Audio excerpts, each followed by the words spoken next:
What was your initial reaction when you found out you had been traded to the San Diego Padres? Well, I mean, obviously every time you get traded, this is my second time getting traded now. You're surprised, and you start thinking about what you have to do to prepare for it. But after it's settled in, and you look at what's going on here and the moves they've made, you're excited to see what you can do. Before you became a Padre, what did you think of the moves they were making from afar when they added a guy like Matt Kemp for starters? Well, initially, you had a guy like Matt Kemp. I think your team immediately gets better. So, slowly but surely, AJ was building a team that he thought could compete this year, and from afar, it looked pretty daggone good. So I'm now that I'm a part of it, I'm excited. Do you remember the home run you hit off Corey Lubke a couple of years ago that went to the third deck of the Western Metal Supply building? I do. You do? Yeah. You do? Yeah. You tend to remember all your homers, but that was a pretty fun one. Do you enjoy hitting at Petco Park? And I ask you this because of this factor. There are only two players who have more multi-home run games in the history of Petco Park than you, Adrian Gonzalez and Khalil Green. You're number 3. Yeah. How much do you enjoy Petco Park? I've always had fun playing here. I think it's a great ballpark.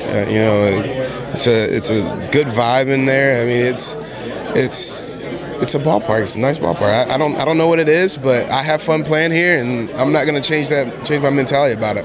What's changed? You made your debut when you were 19 years old. What's changed most about Justin Upton then as to where you are right now?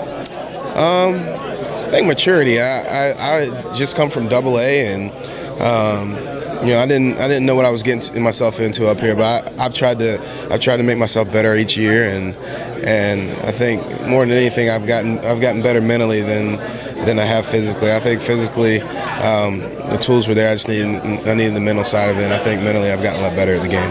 What's your personality like? What does Justin Upton like on the baseball field, in the locker room, away from the ballpark?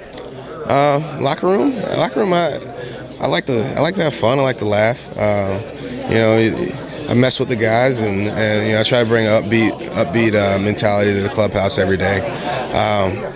On the field, I'm not your rah-rah guy. I'm not going to be on the top step yelling and screaming, but I passionately I personally love watching each one of my teammates succeed, and I'll be the guy high-fiving and on the field I'm intense. When we go out there, I expect to win, and I want to win, and I'm going to compete every day. Last thing, this Padres team has not been in the playoffs in 8 years. How badly do you personally want to get back there? Oh, I want to go to the playoffs every year. I want to give each team that I play for an opportunity to make that run. So I'm going to do everything I can to help the guys out and help myself and get there. So I'm excited about this team, and I couldn't be more excited to be here. I lied. Last question. What kind of punch do you think you and Matt Kemp can potentially be? I think we can be great. Like I said on the radio interviews a few minutes ago, if we can keep this team healthy, and me and Matt can be healthy for 162 games, it'll be something special.